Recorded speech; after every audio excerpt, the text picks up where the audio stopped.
Halo semuanya, kali ini kita mau sharing tentang dasar-dasar HTML.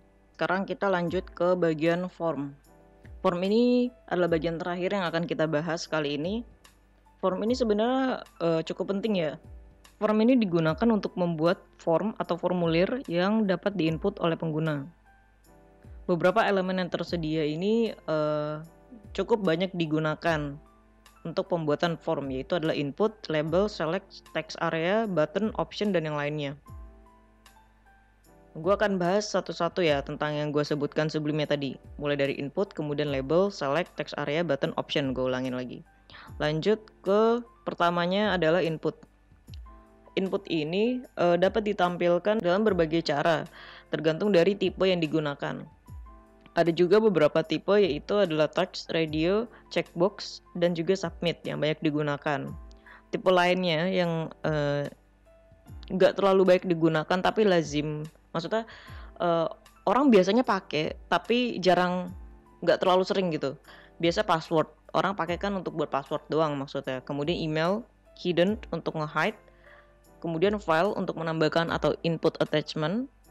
Kemudian number seperti teks tapi khusus untuk angka. Selain itu ada atribut juga. Selain type tadi ada name yang harus diisi, sehingga semua data ketika di submit menggunakan form handler ini akan tersubmit. Selanjutnya adalah label. Label ini digunakan untuk mendefinisikan label pada elemen form. Atributnya itu ada for, harus dibuat sama dengan ID dari elemen inputnya agar bisa saling berpasangan. Sekarang gue bakal kasih contoh tentang input-input yang tadi gue udah sebutkan. Kemudian juga caranya menggunakan label juga, jadi biar bisa sekalian sepasang. Ini gue akan tulis di bawahnya lagi ya, jadi akan agak panjang ini satu HTML-nya. Nah, tadi gue udah bilang cara bikin form ini kan sebuah terpisah ya, maksudnya teks sendiri gitu, elemen sendiri. Di sini gue akan pakai div aja untuk bumper cantik bentuknya aja sih sebenarnya. Div itu adalah division kalau nggak salah, apa divide ya, gue lupa. Intinya tuh kayak pembagian gitu loh. Jadi kayak ada pembagian di HTML lu sendiri. Kemudian di sini gue kasih label.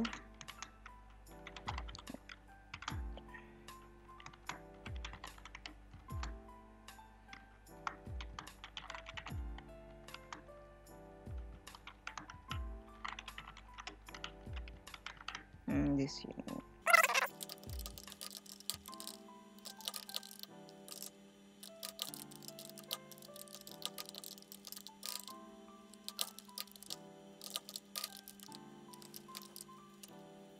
Nah, di sini gue tadi baru bikin satu yang div ini.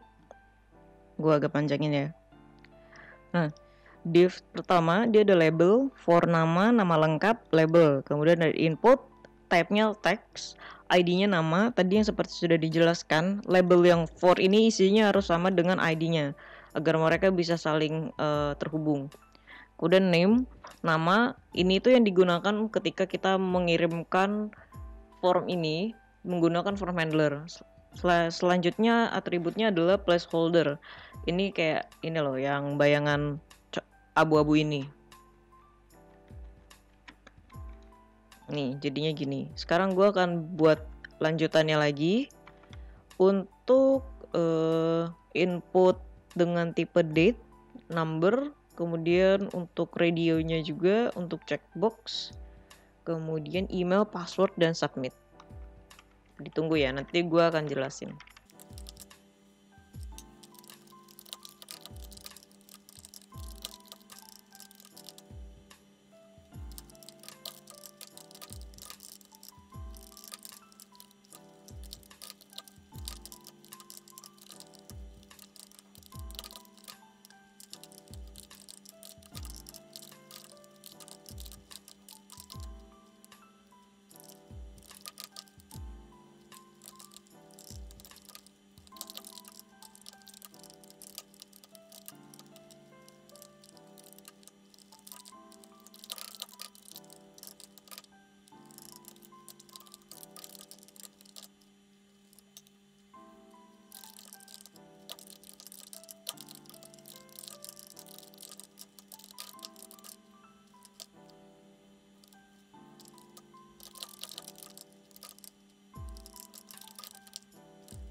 Nah, ini gue udah selesai. Coba sekarang kita cek. Nah, ini nama lengkap, tempat lahir, tanggal lahir, umur, jenis kelamin, ada radio buttonnya, kemudian ada checkboxnya juga, ada email, ada password, kemudian ada tombol simpan. Gue akan coba sedikit menjabarkan tentang tipe-tipe yang sebelumnya tadi gue udah sebutin. Di sini misalnya ya, yang pertama adalah nama lengkap. Di sini kita menggunakan tipe teks. Selain itu ada tempat lahir, kita juga menggunakan tipe teks juga. Untuk tanggal lahir kita menggunakan date. Selanjutnya kita untuk umur menggunakan number. Selanjutnya adalah jenis kelamin, di sini menggunakan radio button. Tipenya selanjutnya adalah media sosial, kita menggunakan checkbox dan checkbox untuk Twitter dan Facebook. Selanjutnya adalah email, kita menggunakan type email, dan password, kita menggunakan type password.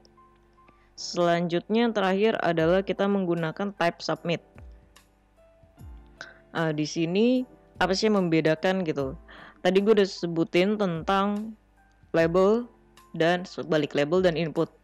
Jadi mereka ini saling berpasangan kalau kita menggunakan for-nya ini sesuai dengan ID-nya si input. Jadi kita pakai for Twitter untuk input Twitter ID-nya. Jadi gini, untuk hal misalnya kayak gini, kita nggak perlu ngeklik ininya, nggak perlu di textbook, tapi kita bisa klik di teksnya ini.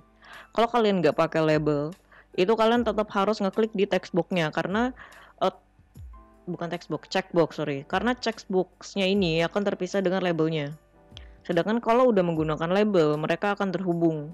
Jadi kalau lu ngeklik di Twitternya atau di teksnya, di labelnya, jadi si inputnya ini akan berubah juga. Sama dengan kalau lu klik umur ini. Tadi kan label ini kan terhubung dengan textbox ini, number. Kalau kita klik dia otomatis muncul gitu. Ada kursor kan di sini.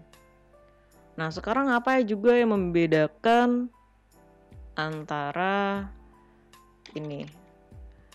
Di sini kan teks ya. Tadi type-nya teks, yang ini type-nya number. Kalau kalian isi misal 1 2 3 di sini ABCD, nggak apa-apa, bisa. Tapi untuk di sini kalau kita masukin 1 ABCD, ini nggak bisa. Tapi untuk number bisa. Selain itu, bedanya dengan email ini. Please include an add in email address. One is missing an add. Jadi kita harus pakai add karena ini email. Selain itu ada harus dotnya. Tadi ada teks ya. Nih, after a part of add is not incomplete. Jadi harus ada dotnya juga. Ini baru dianggap sebagai email.